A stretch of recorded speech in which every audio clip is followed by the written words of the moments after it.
When a racist gang targets Marcus Hale's beloved restaurant, they think he's just a quiet chef, until his unshakable strength and mysterious past come to light.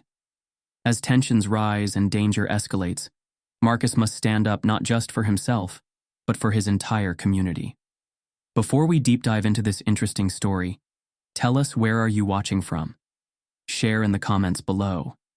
The sound of sizzling pans and the rich aroma of spices filled the air inside Hale's table, a cozy restaurant tucked between aging brick buildings on a gentrifying street. The warm glow of the hanging Edison bulbs reflected off polished wooden tables, each one occupied by locals chatting and enjoying plates of Marcus Hale's signature dishes. Behind the counter, Marcus, a tall black man in his early 40s, expertly flipped a skillet of shrimp, his movements precise and fluid. His deep brown eyes scanned the room with quiet satisfaction, a small smile tugging at his lips as he overheard a regular customer, Mrs. Carter, praising his peach cobbler to a table of newcomers. "You'll never taste anything like it anywhere else," she said, her voice carrying over the clinking of cutlery. "He puts love into every bite." Marcus chuckled softly as he plated the shrimp and handed it off to a waiter. "Mrs. Carter, you're my best advertisement," he called out, earning a playful wave from the older woman. The restaurant wasn't just a business for Marcus, it was a lifeline for the community. Neighbors gathered there to share meals, celebrate milestones, and escape the pressures of life. Hale's table was more than a restaurant. It was a refuge, a place where everyone felt at home. In a brief lull, Marcus leaned against the counter, wiping his hands on a towel. His eyes drifted to an old black and white photo framed on the wall. It showed a young Marcus standing in a small kitchen beside his grandmother, her hand guiding his as he stirred a pot of collard greens. "Cooking isn't just about food," she had often said. "It's about connection. Every dish you make should tell a story." Her words echoed in his mind every day as he prepared meals that brought people together. The peaceful hum of the restaurant was interrupted by the sudden revving of a motorcycle engine outside. Marcus glanced toward the window, his smile fading slightly as he spotted a group of young men loitering near the front door. Connor Walsh, their leader, leaned casually against his bike, his pale, angular face twisted into a smirk. He was in his late 20s, dressed in a leather jacket that looked more about intimidation than style. His crew, 3 other men with matching sneers, laughed loudly, their voices carrying into the restaurant. Marcus set down his towel and walked to the door, his expression calm but firm. As he stepped outside, the late afternoon sun cast long shadows across the sidewalk. "Something I can help you with?" Marcus asked, his voice steady. Connor straightened, his smirk widening. "Yeah, we were just admiring your little establishment here," he said, his tone dripping with mockery. "Nice place. Bet it costs a pretty penny to keep it running." The insinuation wasn't lost on Marcus. "We managed just fine, thanks," he replied, his tone neutral but unyielding. One of Connor's men, a wiry guy with a shaved head, laughed. "Maybe too fine. You sure this place belongs here? Doesn't really fit the neighborhood." Marcus's jaw tightened, but he kept his composure. "This neighborhood is home," he said simply. "For me, and for a lot of people." Connor stepped closer, his eyes narrowing. "Well, neighborhoods change. People like you don't always stick around." The racial undertone in his words hung in the air like a storm cloud. Marcus met Connor's gaze without flinching. "This restaurant isn't going anywhere. Now, if you'll excuse me, I have customers to serve." He turned to head back inside, but Connor's voice stopped him. "You think you're safe in there, chef?" he called out. "We'll see about that." Marcus paused for a moment, then continued inside without looking back. As he walked through the door, his customers looked up, sensing the tension in his body language. He forced a reassuring smile and returned to the kitchen, but the exchange left a heavy weight in the air. Outside, Connor lit a cigarette, his smirk replaced by a hardened glare as he watched the restaurant's door close. "This guy thinks he's untouchable," he muttered to his crew. "Let's see how long that lasts." Inside the kitchen, Marcus resumed his work, his movements precise but his mind racing. He had faced threats before, but something about this encounter felt different. He glanced again at the photo of his grandmother on the wall, drawing strength from her memory. Inside the kitchen, Marcus resumed his work, his movements precise but his mind racing. He had faced threats before, but something about this encounter felt different. He glanced again at the photo of his grandmother on the wall, drawing strength from her memory. This wasn't just about him. Hale's table was a cornerstone of the community, and Marcus silently vowed to protect it, no matter what it took. The night was unusually quiet, the hum of the neighborhood fading under a blanket of calm. Inside Hale's table, Marcus Hale wiped down the counter for the last time that evening. The warm glow of the lights reflected off the polished wood, and the faint scent of cinnamon lingered in the air from a fresh batch of peach cobbler. As he locked the door and turned off the lights, he took a moment to glance back at the empty restaurant, pride softening his features. Another good day, he murmured to himself before stepping into the cool night air. Hours later, the silence of the night was shattered.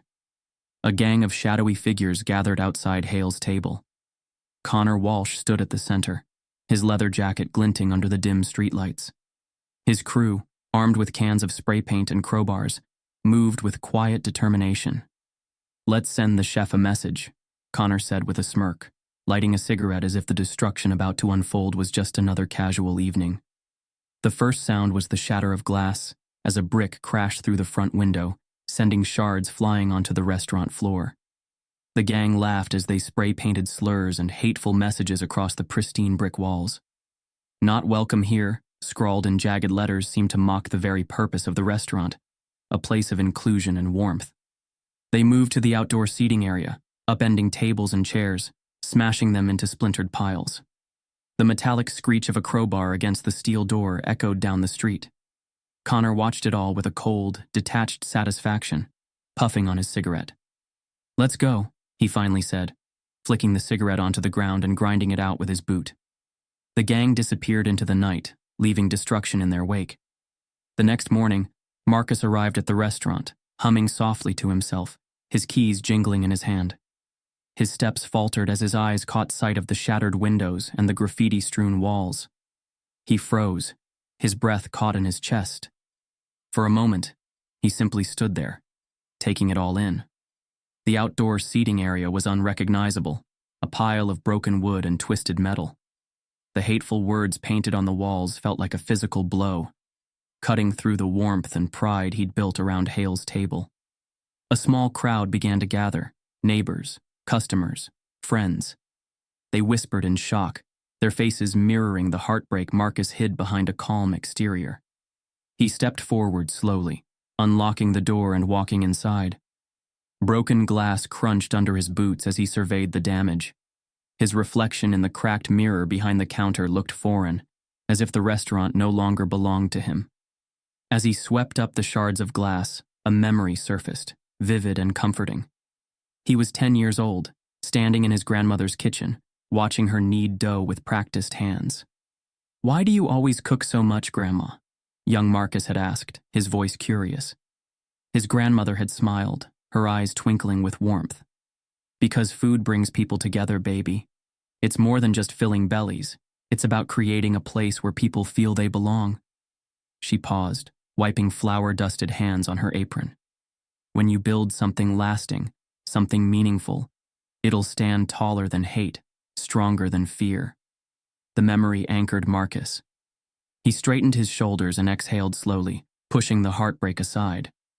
This wasn't just a restaurant, it was his purpose, his legacy. Word spread quickly through the neighborhood, and by mid-morning, a small army of volunteers had assembled outside Hale's table. Mrs. Carter was among the first to arrive, her hands already gripping a broom. "Marcus, you tell me where to start," she said, her voice firm with resolve. A local carpenter brought tools to repair the broken furniture, while a group of teenagers scrubbed graffiti from the walls. People moved with quiet determination, their collective effort transforming the devastation into a testament of solidarity. As Marcus worked alongside them, he felt a pang of gratitude, but also an undercurrent of fear. Conversations murmured in the background. "Maybe he should just sell the place," one man whispered to another. "This isn't the first time troubles come knocking, and it won't be the last." Mrs. Carter overheard and shot them a glare. "Marcus isn't going anywhere," she snapped. "We need him here." Later that evening, as the day's work wound down, Marcus stood outside the restaurant, gazing at the partially restored facade. The hateful graffiti was gone, replaced by the warm brick walls he knew so well. Yet the cracks in the windows and the lingering scent of spray paint served as a reminder of the threat still looming. A young boy from the neighborhood approached him, clutching a crumpled dollar bill. "For the restaurant," the boy said shyly, handing it to Marcus. Marcus knelt, accepting the bill with a kind smile. "Thank you," he said softly, his voice catching. As the boy ran off, Marcus looked out at the street, his jaw tightening. The fear and unease swirling around him were real, but he refused to let them win.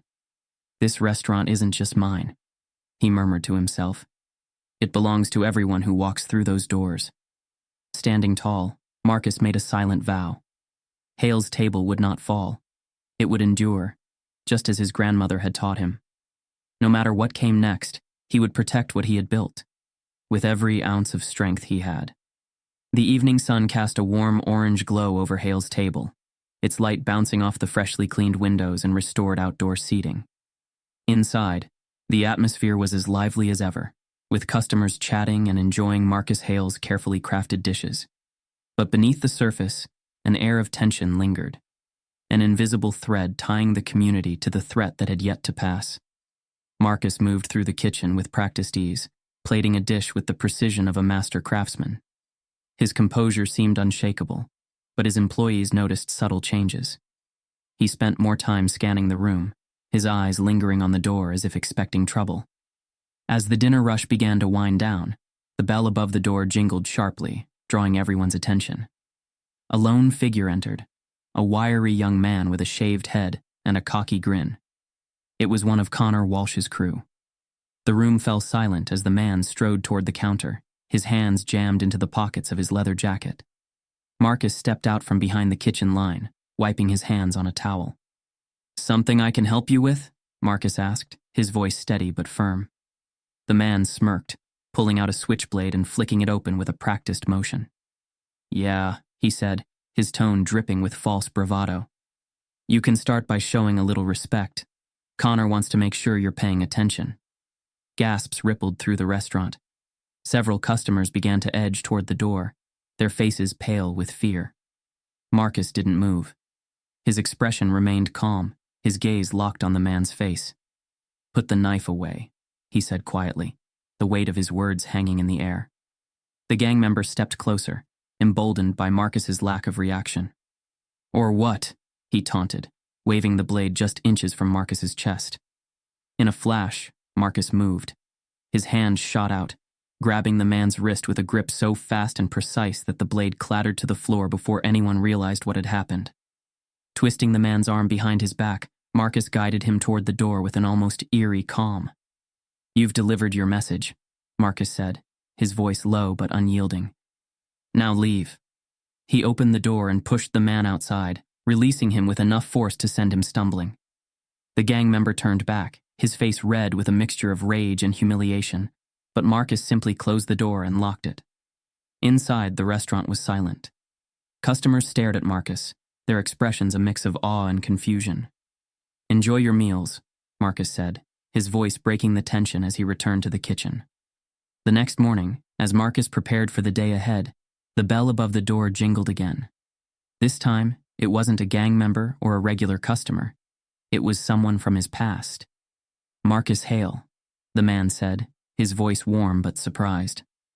Marcus looked up, his face softening slightly as he recognized the visitor. It was James Sarge Davis, an old Marine buddy. James was stocky and rugged, with salt and pepper hair and a grin that hadn't changed in years. "What brings you here, James?" Marcus asked, shaking his hand firmly. "I heard you were in the city," James replied, his eyes scanning the restaurant. "Figured I'd stop by and see how Captain Hale is doing these days." The word "captain" hung in the air, catching the attention of Marcus's staff. One of the younger waiters paused mid-task, glancing between the two men curiously. "Those days are long behind me," Marcus said, brushing the comment aside. James chuckled. "Maybe, but you haven't changed much. Still keeping that calm under fire, I bet." He glanced at the freshly repaired window. "Looks like you've had some excitement." Nothing I can't handle, Marcus replied smoothly, though his tone carried a trace of finality. As James left, the staff whispered among themselves. Captain, what was that about? One of the cooks asked, his curiosity barely contained. Marcus didn't answer directly. Instead, he focused on slicing vegetables, his movements deliberate and controlled. Just an old friend, he said simply. But the questions lingered. Between his calm disarming of the gang member and the cryptic visit from James, the people around Marcus began to wonder, who was he really? That night, as Marcus locked up the restaurant, he paused by the door, his hand resting on the handle. His eyes scanned the street, noting every shadow and flicker of movement. The calm exterior he projected during the day was replaced by a quiet intensity, a man prepared for the worst. Inside, on a shelf behind the counter, an old Marine Corps badge lay tucked behind a photo of his grandmother. It was a small token of a past he rarely spoke of, but one that shaped every decision he made. The storm wasn't just coming, it was already here, and Marcus Hale was ready. The dimly lit street outside Hale's table was quiet, the glow of a nearby street lamp casting long shadows across the empty sidewalk. Inside the restaurant, Marcus Hale sat at a corner table, reviewing the books for the month. Despite the events of recent weeks, the vandalism, the threats, the unease spreading through the neighborhood, Marcus's resolve had not wavered. A faint sound outside caught his attention. He glanced at the clock. It was well past midnight, and the neighborhood was typically still at this hour. Marcus stood, moving toward the window. His sharp eyes scanned the street, but nothing seemed amiss. Shaking his head, he returned to his seat, unaware of the danger creeping closer. 2 blocks away, Connor Walsh and his crew gathered in the shadows of an alley. Connor's face was set with determination, his eyes cold and calculating. The weeks of Marcus's calm defiance had chipped away at Connor's sense of control, stoking his anger and insecurities. He thinks he's untouchable, Connor said, addressing his crew. We're going to show him how wrong he is. Tonight, we end this. His crew murmured their agreement, though a flicker of hesitation crossed one member's face. Are you sure about this, Connor? He's not like the others. Connor shot him a glare. You afraid of him? He sneered. He's just a chef who doesn't know his place. With that, Connor signaled for the group to move. Armed with crowbars, bats, and knives, they made their way to the restaurant, their footsteps silent on the pavement. The first sound was the quiet click of the restaurant's lock being tampered with. Marcus looked up from his seat, his body tensing. He stood, his movements deliberate, and reached for the nearest object, a heavy cast-iron skillet. The front door creaked open, and Connor stepped inside, flanked by his crew. The smirk on his face faltered when he saw Marcus standing in the middle of the room, calm and unyielding, the skillet resting loosely in his hand. Well, look who's burning the midnight oil, Connor said, his voice dripping with mockery. Thought we'd stop by for a little late-night chat. Marcus didn't respond. His eyes moved between the men, noting their weapons and calculating the odds. He shifted his weight slightly, a movement so subtle it went unnoticed by the gang, but spoke volumes about his readiness. Connor's smirk returned. You should have taken the hint, chef. Now we're going to make sure you leave, for good. Connor lunged first, swinging a crowbar toward Marcus.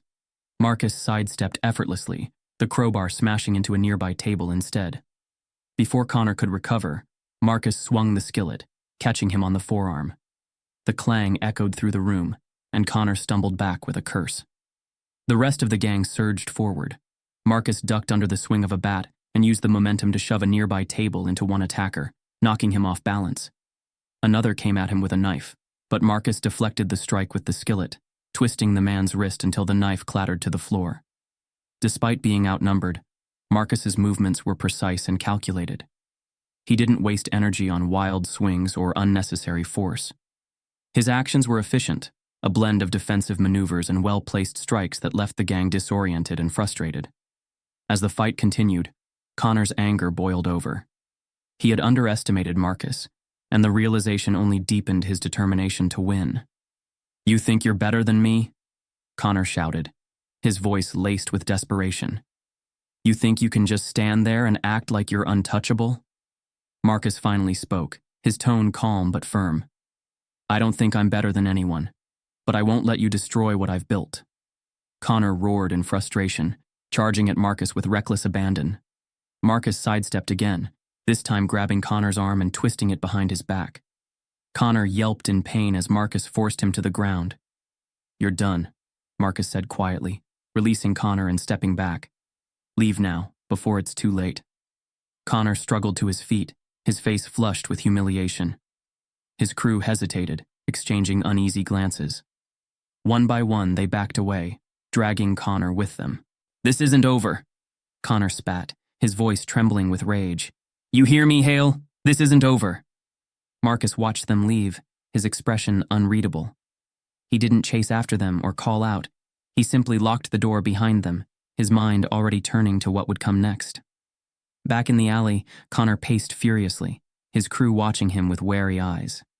He's not human, one of them muttered, clutching his bruised wrist. He's just a man, Connor snapped, and every man has a breaking point. We're going to find his. The crew exchanged uneasy glances, but no one dared challenge Connor. His obsession with defeating Marcus had consumed him, driving him to plan one final, larger attack, one that would test Marcus's limits and reveal just how far Connor was willing to go. Inside the restaurant, Marcus cleaned up the mess left behind. His movements were methodical, his face calm, but his mind was racing. The fight had confirmed what he already knew. Connor wouldn't stop until he felt victorious. Marcus glanced at the Marine Corps badge tucked behind the photo of his grandmother, his fingers brushing against the cool metal. His past had prepared him for moments like this, but he had hoped to leave that part of his life behind. Not yet, he murmured to himself, his voice low and steady. Not until I know it's the only way. He turned off the lights and stood for a moment in the darkened restaurant, his silhouette framed by the faint glow of the street lamp outside. The storm wasn't over, but Marcus was ready. The moon hung low in the night sky, casting a pale light over the street outside Hale's table. Marcus Hale locked the restaurant's door, his breath forming faint clouds in the cool air. He lingered for a moment, his eyes scanning the quiet street, every sense on high alert. The faint crunch of footsteps echoed from a nearby alley. Marcus turned, spotting shadows moving toward him. Connor Walsh stepped out first, a malicious grin on his face, followed by his gang. This time they carried more than just threats. Baseball bats, chains, and knives glinted in the moonlight. Well, well, look who's all alone, Connor said, his voice carrying a mock sweetness that barely concealed his hatred. Marcus stood his ground, his calm demeanor unsettling the gang. You really don't know when to quit, do you? He said evenly. Connor chuckled darkly, taking a step closer. Quit? You're the one who should have quit. You think this neighborhood respects you? They're just waiting for someone stronger to take you down. He gestured to the gang behind him. And that someone is me. Face it, chef, you're just some washed-up nobody clinging to a restaurant no one cares about. Marcus tilted his head slightly, his expression unreadable. That so? Connor smirked. Yeah, and tonight we're going to show you what happens when you cross us. Marcus let out a slow breath, his stance shifting ever so slightly. You don't know who you're dealing with, do you? Connor laughed, but the sound was hollow. I know exactly who you are. You're just... You don't, Marcus interrupted, his voice steady but commanding. He took a step forward, his gaze locking onto Connor. I'm Marcus Hale, Captain Marcus Hale, Marine Corps, 8 years in counterterrorism, 2 Bronze Stars, and a name you've probably heard before. The gang hesitated, their confidence faltering. Connor's grin slipped, replaced by confusion. What are you talking about? Marcus's eyes narrowed. Look me up. A rescue mission in Syria, a team pinned down, outnumbered 10-1. You'll find the story, and my name at the center of it. Recognition dawned on one of the gang members, his face going pale. Wait, I've heard about that, he whispered. That was you? Connor glanced at him sharply, but doubt crept into his own eyes. The tension snapped as Connor growled. I don't care who you were. You're nobody now. He lunged forward with a bat, swinging wildly. Marcus sidestepped with precision, grabbing Connor's wrist and twisting it sharply. The bat clattered to the ground as Connor cried out in pain. Before he could recover, Marcus delivered a controlled shove, sending him stumbling backward. The gang rushed forward, but Marcus moved like a shadow, fluid and purposeful. One man swung a chain toward him. Marcus ducked and used the momentum to yank it from his hands, coiling it in a single motion before tossing it aside. Another attacker came at him with a knife. Marcus disarmed him with a swift strike to the wrist, followed by a calculated kick to the knee that left the man crumpled on the ground. Each movement was deliberate, efficient, and almost surgical in execution. Despite their numbers, the gang couldn't touch him. As his crew lay scattered and groaning on the ground, Connor scrambled to his feet, his confidence shattered. He backed away, his eyes darting between Marcus and his incapacitated gang.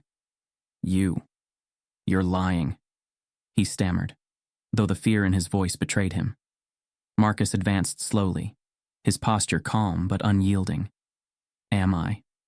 Or are you finally realizing that you picked the wrong fight?" Connor clenched his fists, his bravado flickering for a moment. But then he turned and ran, leaving his crew behind. With the fight over, Marcus stood amidst the wreckage, his breathing steady, his expression unshaken. He bent down to check on one of the gang members, ensuring the man wasn't seriously hurt before stepping back. "You tell Connor," Marcus said to the conscious ones, his voice calm but firm. "This ends here. If he comes back, I won't hold back next time." The remaining gang members nodded weakly, too terrified to argue. As the gang limped away into the night, Marcus leaned against the restaurant's doorframe, the adrenaline ebbing from his system. He glanced up at the sky, his thoughts flickering to his years in the military, the missions that had tested him, and the quiet life he had tried to build after leaving it all behind. Inside, the faint glow of his grandmother's photo caught his eye. Her words echoed in his mind. "When you build something lasting, you stand tall against anything." He exhaled deeply, locking the door and stepping inside. The fight wasn't just physical. It was a battle for the values he held dear, and Marcus Hale was determined to win.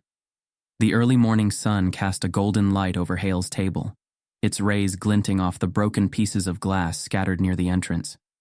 Inside, Marcus Hale stood by the counter, speaking calmly into his phone.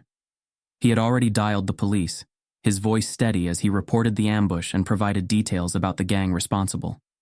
He wasn't angry. Not anymore. What lingered was a quiet resolve to do things the right way, even when the temptation to lash out was strong.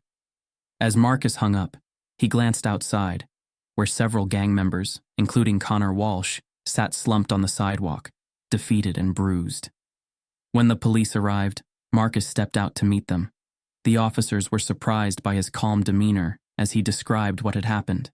He pointed to the gang members, who didn't resist as they were cuffed and escorted to waiting squad cars. One officer approached Marcus.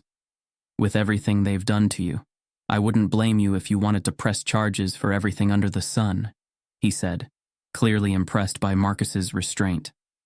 "I'm not interested in revenge," Marcus replied evenly. "I just want them held accountable. If they face the consequences of their actions, maybe they'll think twice next time." The officer nodded, his respect for Marcus evident. "We'll make sure they face the proper charges." As the police cars pulled away, a small crowd began to gather, neighbors who had heard about the incident and come to check on Marcus. Their faces showed relief and gratitude, but also questions. How had Marcus managed to defuse such a dangerous situation without succumbing to anger or violence? Hours later, Marcus visited the precinct to give his statement. As he stepped into the holding area, he spotted Connor sitting in a cell, his head bowed, his hands fidgeting nervously. "You've got a visitor," a guard announced. Connor looked up, his eyes narrowing as Marcus stepped forward. For a moment, the two men simply stared at each other, the tension from the night before still lingering. "What do you want?" Connor muttered, his voice heavy with defeat. Marcus leaned against the cell bars, his expression calm but serious. "To talk." Connor scoffed. "What's there to talk about? You won. I'm done." "It's not about winning," Marcus said, his tone firm but not unkind. "It's about choices. You've been making the wrong ones for a long time, Connor. But it doesn't have to stay that way." Connor's jaw tightened, his pride clashing with a flicker of vulnerability in his eyes. "What do you know about my choices? You think you're better than me?" "No," Marcus replied simply. "But I know what it's like to feel like the world is against you, and I know how easy it is to let that turn into anger." Connor hesitated, then spoke, his voice quieter now. "You don't know anything about me. My dad walked out when I was a kid. My mom couldn't keep a job, let alone take care of me. I grew up with nothing. And people like you? You're just another reminder of what I'll never have." Marcus listened, his expression softening. "You think this is about what you don't have? That anger you're holding on to, it's not going to fill the gaps. It's just going to keep tearing you apart." Connor didn't respond, but the tension in his shoulders eased slightly. "You've got a choice now," Marcus continued. "You can keep going down this path and end up in and out of places like this for the rest of your life. Or you can take this as a wake-up call and start doing something that actually means something." Connor looked up at him, a mixture of defiance and uncertainty in his eyes. "And how do I do that?" Marcus stepped back, crossing his arms. "That's up to you. But if you're serious, there are people in this neighborhood who will help you. People who care more about who you can be than who you've been." The silence stretched between them before Connor finally nodded, a small but significant gesture of understanding. Back at Hale's table, the community gathered to help repair the damage from the ambush. Neighbors worked side by side, scrubbing graffiti, repairing windows, and restoring the outdoor seating. Mrs. Carter, armed with a mop and bucket, glanced at Marcus as he directed the efforts. "You know, Marcus," she said with a warm smile, "this place isn't just a restaurant. It's a symbol of what we can do when we come together." Marcus smiled back, his gratitude evident. That's the goal. By evening, the restaurant was back to its former glory, bustling with life and laughter. Marcus stood by the window watching as families and friends filled the tables. The neighborhood felt different now, safer, stronger, more united. Connor's arrest and Marcus's decision to handle the situation with dignity sent a powerful message. Hate and violence had no place there, and the community would not bow to fear. As the sun set over the street, Marcus felt a quiet sense of accomplishment. The fight wasn't just about protecting a restaurant, it was about showing that justice, empathy, and resilience could prevail in even the most challenging circumstances. And in that moment, he knew his grandmother would have been proud. Resolution. A stronger community. The soft hum of conversation and clinking cutlery filled the air inside Hale's table. The restaurant, now fully restored, was more vibrant than ever. Freshly painted walls gleamed under the warm light of newly installed chandeliers, and the outdoor seating area had been expanded, filled with lively chatter from neighbors who had worked tirelessly to rebuild it. Marcus Hale moved through the space with his usual calm confidence, greeting customers and occasionally stepping behind the counter to assist his staff. Every corner of the restaurant radiated the spirit of resilience, not just Marcus, but the entire community's. As Marcus served a table of regulars, Mrs. Carter caught his eye and waved him over. "Marcus, this place has never looked better," she said with a smile. "And you've never looked prouder." Marcus chuckled, shaking his head. "I didn't do this alone. If anything, it's your place as much as mine." Mrs. Carter beamed. "Well, I hope you know what this restaurant means to all of us. It's not just about the food. It's about having a place where we all belong." Across the room, a group of teenagers worked on a community art project Marcus had started, a mural on one of the restaurant's walls. The colorful painting depicted hands of all shapes and colors, holding plates of food, symbolizing the unity and connection Hale's table represented. Meanwhile, outside the restaurant, Connor Walsh stood awkwardly beside a group of younger boys as they worked on cleaning up a neglected playground down the street. He was there as part of a mentorship program run by the community center, a condition of his release after Marcus's intervention. At first, Connor had been resistant, his pride bruised and his anger lingering. But as the days passed, something shifted. Watching the boys laugh and work together reminded him of the camaraderie he had once sought with his gang, only without the hate and violence that had fueled it. One of the boys, no older than 12, turned to Connor with a shy smile.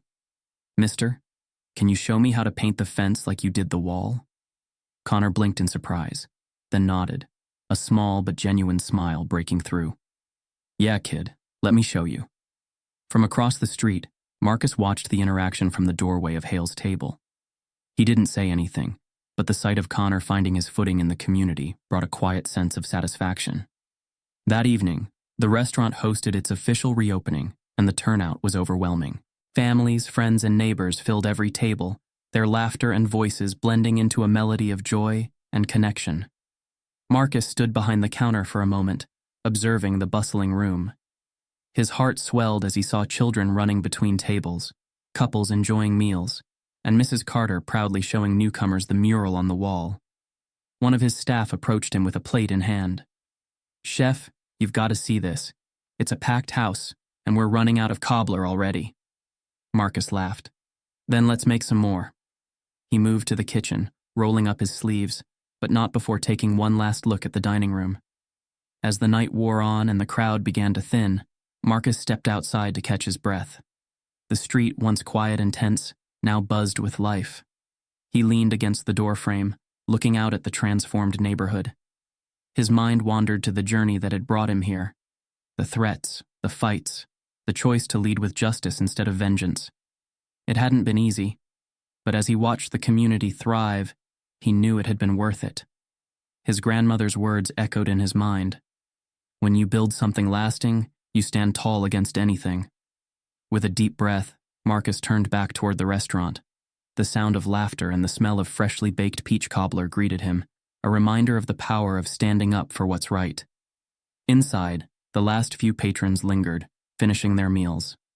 Marcus joined a table of neighbors who waved him over, sitting with them as they shared stories and laughter.